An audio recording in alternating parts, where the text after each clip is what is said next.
ओम शांति।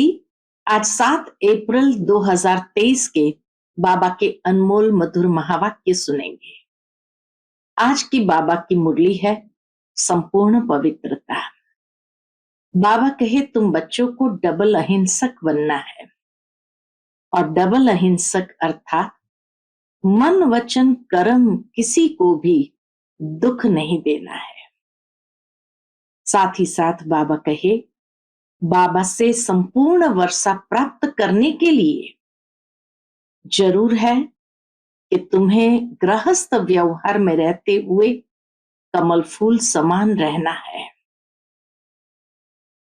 सभी पतितों को पावन जरूर बनाना है और खुद भी पावन बनना है। तुम ब्रह्मा के बच्चे, ब्रह्मा कुमार कुमारियां अर्थात भाई बहन हो, तो कभी भी कोई भी प्रकार का क्रिमिनल असॉल्ट नहीं कर सकते हैं। बाबा कहे जब इस तरह से सावधान रहेंगे तब तुम संपूर्ण वर्षा प्राप्त करने के अधिकारी बनेंगे। सुनते हैं आज के बाबा के मधुर महावाक्य। ओम शांति। मीठे बच्चे, तुम्हें डबल अहिंसक बनना है।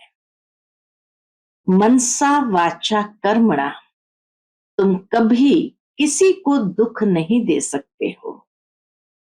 आज की मुरली से प्रश्न है, कल्प कल्प जिन बच्चों ने बाप से पूरा वर्षा लिया है उनकी निशानी क्या होगी? उत्तर, वे पतितों का संग छोड़ बाप से वर्षा लेने के लिए श्रीमत पर चलने लग पड़ेंगे। बाप का जो पहला फरमान है कि गृहस्थ व्यवहार में रहते पवित्र बनो, इस फरमान पर पूरा पूरा चलेंगे। कभी प्रश्न नहीं उठेगा कि आखिर भी दुनिया कैसे चलेगी। उनकी आपस में कभी क्रिमिनल असॉल्ट हो नहीं सकती। वे अपने को शिव बाबा के पोत्रे, ब्रह्मा के बच्चे, भाई बहन समझकर चलते हैं। तो संपूर्ण वर्षा प्राप्त करने के लिए एक तो बाबा कहे संग का ध्यान रखना है, दूसरा गृहस्थ व्यवहार में भी जो रहते हैं कमल फूल समान रहते हैं, और तीसरा ये भी प्रश्न नहीं उठेगा कि दुनिया कैसे चलेगी, और चौथा वो स्वयं को शिव बाबा के पोत्रे, ब्रह्मा के बच्चे, भाई बहन समझेंगे। आज की मुरली से पहले गीत बजा है, माता ओ माता तू है सबकी भाग्य विधाता। ओम शांति। बच्चों को अब कोई की भी महिमा नहीं करनी है। आज की श्रीमत है, बाबा कहे तुम्हें कोई की भी महिमा नहीं करनी है, भक्त महिमा करते हैं। यह गीत भक्ति मार्ग वालों ने मम्मा की महिमा में गाया है, परंतु बेचारे ये नहीं जानते कि मम्मा ने ऐसी क्या सेवा की होकर गई है। उनकी महिमा गाते हैं, परंतु ये नहीं समझ सकते हैं कि मम्मा ने ऐसी क्या सेवा की है। परंतु वास्तव में महिमा एक की ही गाई जाती है। वह एक बैठ बच्चों को पढ़ाते हैं और ऐसा बनाते हैं। तुम भी उनके बच्चे हो जो भारत व विश्व की सेवा करते हो। महिमा भारत की करते हैं, चित्र भी भारत में ही है, पूजा भी जगत अम्बा की यहां बहुत होती है, बाहर में नहीं। विदेशों में मम्मा की इतनी पूजा नहीं होती है, परंतु भारत में ही इतनी महिमा भी है और पूजा भी है। कहां कहां शिव के चित्र है, परंतु वह यह समझते नहीं। कह देते हैं शिव शक्ति है, इसीलिए शिव का चित्र रखते हैं, परंतु फिर भी बाबा कहे समझते नहीं। वास्तव में महिमा है शिव की, एक परमात्मा की ही महिमा है। जो शिव बाबा फिर जगत अम्बा और जगत पिता की महिमा निकालते हैं, अर्थात इतना उन्हें योग्य बनाते हैं जो सारे विश्व के अंदर उनकी महिमा ऐसी निकले। बाबा से ही सबको श्रीमत मिलती है। दिलवाड़ा मंदिर में सबके चित्र नहीं है। बच्चे तो ढेर है, तुम सब बच्चे राजयोग सीख रहे हो। चित्र तो थोड़े के ही निकालेंगे, जो पास विथ ऑनर होते हैं उनके ही चित्र निकालेंगे, बाकी सबके थोड़ी चित्र निकालेंगे। तुम जानते हो बाबा हमको स्वर्ग का मालिक बनाते हैं। शिव बाबा इनमें बैठा है। कल्प पहले भी ऐसे ही परमपिता परमात्मा ने हमको राजयोग सिखाया था। अब प्रैक्टिकल बुद्धि से लगता है, जब दूसरे सुनते हैं तो कोई कहते हैं बिल्कुल ठीक बात है, कोई कहते हैं हम कैसे माने। एक जैसे सब नहीं है। जब कोई नए आते हैं तो प्रश्न पूछा जाता है, गॉड फादर का नाम कब सुना है? कब भगवान का नाम सुना है? ऐसा कोई मनुष्य नहीं होगा जो कहे कि हम गॉड फादर को याद नहीं करते, क्योंकि अभी सब दुखी है, इसीलिए परमात्मा को याद जरूर करते हैं। सतयुग में ऐसा कोई नहीं कहेंगे कि पतित पावन आओ, दुख में सिमरण सब करते हैं, सुख में सिमरे न कोई। यही कहा हुआ है, दुख में सिमरण सब करते हैं, सुख में सिमरे न कोई। दुख में सिमरण किसका करते हैं? एक का। बल सिमरण करते हैं परंतु जानते नहीं, सिर्फ महिमा करते हैं। यहां तो है सारी धर्म की बात, यहां तो है सारी धर्म की बात। गाया जाता है रिलीजन इज माइट। कौन से रिलीजन में इतनी माइट है? सभी रिलीजन में तो इतनी माइट नहीं है। बाप आकर एक देवी देवता धर्म स्थापन करते हैं। बाबा को कहा जाता है ऑलमाइटी। तो जो धर्म स्थापन करते हैं उसमें भी माइट है। तुम जानते हो हम देवता धर्म वाले बनते हैं तो हमारे में कितनी माइट आती है।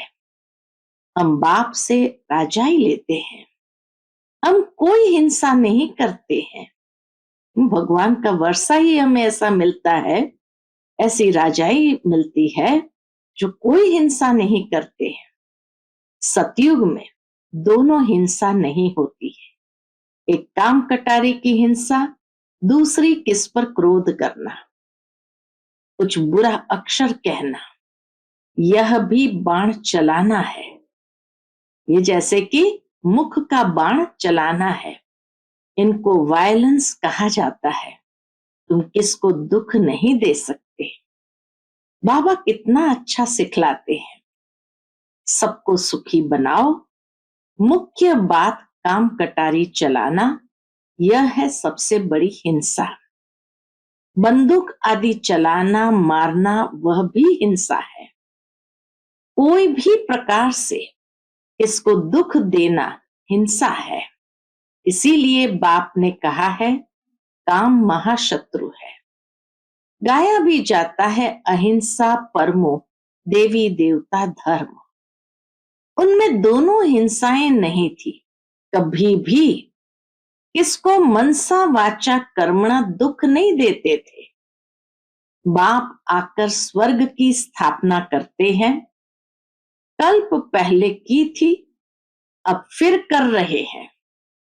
इसको मारना पीटना क्रोध करना सबसे छुड़ा देते हैं। बाबा आकर के हर प्रकार की हिंसा से हमें छुड़ा देते हैं।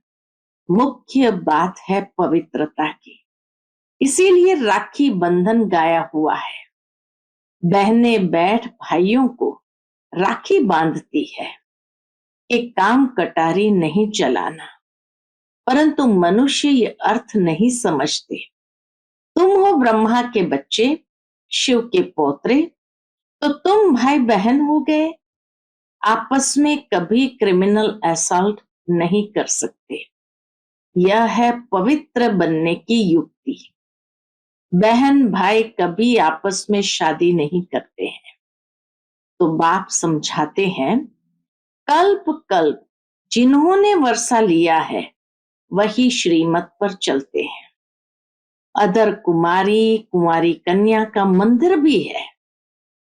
गृहस्थ से निकल फिर बाप के बच्चे बने हैं तो उन्हों को अधर कहा जाता है। अधर देवी, अधर कन्या, अधर भाइयों को भी ये जोड़ देते हैं, तो उन्हों को अधर कहा जाता है। जरूर होकर गए हैं, अब फिर प्रैक्टिकल में है। ऐसे मत समझो कि हम पवित्र बनेंगे तो सृष्टि कैसे चलेगी। अब यह तो पतित दुनिया हो गई है, अब चाहिए पावन दुनिया। पतित दुनिया तो चलती ही रहती है, बंद नहीं होती है। तो तुम्हें पतितों का संग छोड़ना पड़े। बाबा आकर विकारी दुनिया की रचना बंद कराते हैं। सतयुग से निर्विकारी दुनिया शुरू होगी। बाप आकर बच्चों को फरमान करते हैं, फिर कोई माने ना माने। बाबा तो प्रेम से कहेंगे, समझाएंगे, कोई माने या ना माने। श्रीमत भगवान वाच। भगवान बच्चों को बैठ पढ़ाते हैं। क्या बनाएंगे? जरूर भगवान भगवती बनाएंगे। जो जैसा है वह ऐसा ही बनाएगा। निराकार भगवान बैठ निराकार आत्माओं को पढ़ाते हैं इस शरीर द्वारा। यह है बाबा का लॉन्ग बुक। बाबा को शरीर तो चाहिए ना। उनकी शरीर रूपी जुत्ती पुरानी हो गई है। जब नई थी तो गोरी थी, अब काली हो गई है। बाबा ने समझाया है, तुम इस समय श्याम हो, फिर सुंदर बनते हो। सुंदरता है ही पवित्रता की। इस समय हर एक शाम बन गया है। उनको 84 जन्म लेना पड़े। श्री कृष्ण पहले सुंदर था, धीरे धीरे सुंदरता कम होती गई। श्री कृष्ण का चित्र भी है। नर्क को लात मार रहे हैं और हाथ में स्वर्ग है। कहते हैं मैं स्वर्ग में सुंदर था और नर्क में शाम हूं तो लात मारता हूं। जो भी सूर्यवंशी घराने के हैं वह सब सुंदर थे। पूरा सूर्यवंशी घराना ही सुंदर था। सारी डिनास्टी राज्य करती थी। अब सभी काले बन गए हैं, इसलिए श्याम सुंदर नाम चला आता है। श्री कृष्ण की आत्मा ही पहले जन्म लेती है। श्री कृष्ण के साथ सारी राजधानी भी है। सभी पुरुषार्थ कर रहे हैं फिर से गोरा बनने का। कहते हैं काली दहन में सर्प ने डसा, वह भी अभी की बात है। माया सबको डसती रहती है।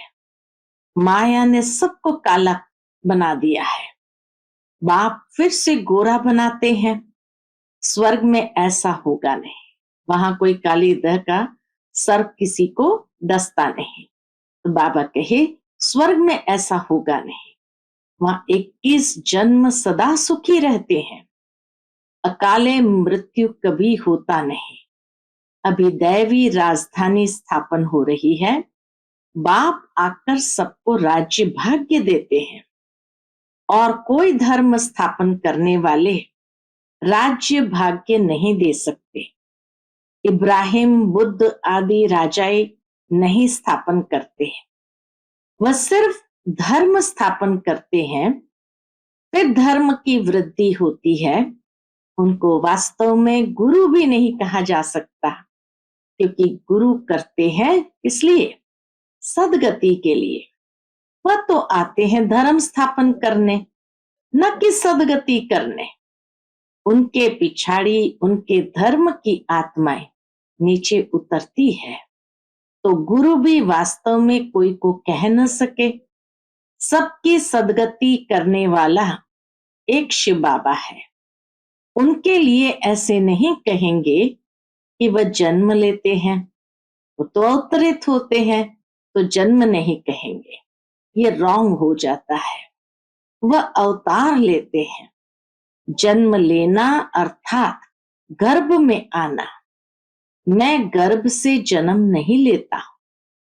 स्पष्ट शब्द में भगवान वाच, मैं गर्भ से जन्म नहीं लेता हूं, अवतार लेता हूं, अवतरित होता हूं, परंतु कैसे आते हैं ये कोई समझते नहीं है। मैं परमधाम से आकर इस तन में प्रवेश करता हूं। मुझे शरीर तो चाहिए ना, और चाहिए बड़ा शरीर, छोटा नहीं। छोटे तन से तो बात कर न सके। मैं अनुभवी रथ, बहुत जन्म के अंत के जन्म वानप्रस्थ अवस्था में आता हूं। गीता में भी है कि मैं इनके जन्मों को जानता हूं। यह अपने जन्मों को नहीं जानता था, अब तो जानते हैं। एक बार बता देता हूं। पहले ये देवता था, 84 जन्म लेते लेते अंतिम जन्म में है, तब मैंने इसमें प्रवेश किया है। यह है कल्याणकारी जन्म। ब्रह्मा बाबा के तन में प्रवेश करना, ये भी कल्याणकारी जन्म है। बाबा आकर इनके द्वारा पढ़ाते हैं, तो ये माता भी हो गई। वास्तव में यह है माता, वास्तव में यह है माता, परंतु सर्विस पिता के रूप में करते हैं, इसीलिए मम्मा को निमित्त बनाया है।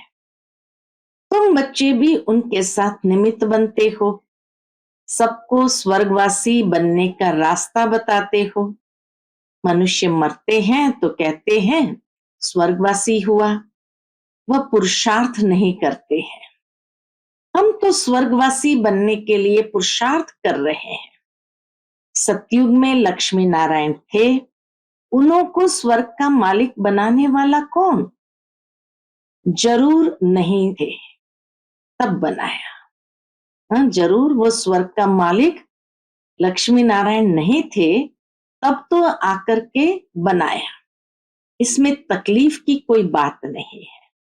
बाबा सिर्फ राय देते हैं कि गृहस्थ व्यवहार में रहते इस अंतिम जन्म में पवित्र बनो। अब पुरानी दुनिया का विनाश होना है। सतयुग में रावण को जलाते नहीं। मनुष्य कहते हैं ये रस्म अनादि चली आती है, परंतु कब से चली जानते नहीं। द्वापर से रावण को जलाना शुरू किया है। रावण का कोई ठिकाना नहीं है। शिव बाबा का ठिकाना है परम धाम। रावण का धाम कहाँ है? वह सभी में प्रवेश कर लेता है। तो वास्तव में सर्वव्यापी कौन हुआ? रावण हुआ। बाबा कहे वह सभी में प्रवेश कर लेता है, कोई एक ठिकाना नहीं है। जब रावण राज्य पूरा होगा, सभी पावन बन जाएंगे, फिर रावण का नाम निशान भी नहीं होगा। राम और रावण दो चीजें हैं। राम स्वर्ग स्थापन करते, रावण दुखी बनाते। मैं कोई सर्वव्यापी नहीं हूं। वास्तव में सर्वव्यापी रावण है, बाबा कोई सर्वव्यापी नहीं है। रावण सर्वव्यापी है, फिर मैं आकर इन भूतों को निकालता हूं। ये भूत ही सभी को दुख देते हैं। इन भूतों पर विजय पहनाकर स्वर्ग का मालिक बनाता हूं। तुम बच्चे सभी स्वर्गवासी बनने के लिए पुरुषार्थ कर रहे हो। वह लोग कहते हैं स्वर्गवासी हुआ, तो फिर रोते क्यों है? बाबा कहे पूछो उनको, फिर रोते क्यों हो? वहां तो वैभव ही वैभव है। मनुष्य को स्वर्ग ही याद पड़ता है, परंतु पुनर्जन्म फिर भी नरक में ही लेते हैं। तुम जब सतयुग में हो तो पुनर्जन्म सतयुग में ही मिलता है। अब नरक बदल स्वर्ग आने वाला है। दुख की दुनिया बदल सुख की दुनिया आने वाली है। अब सर्व का सदगति दाता आया है, इसलिए सबको सुखी करने लिए।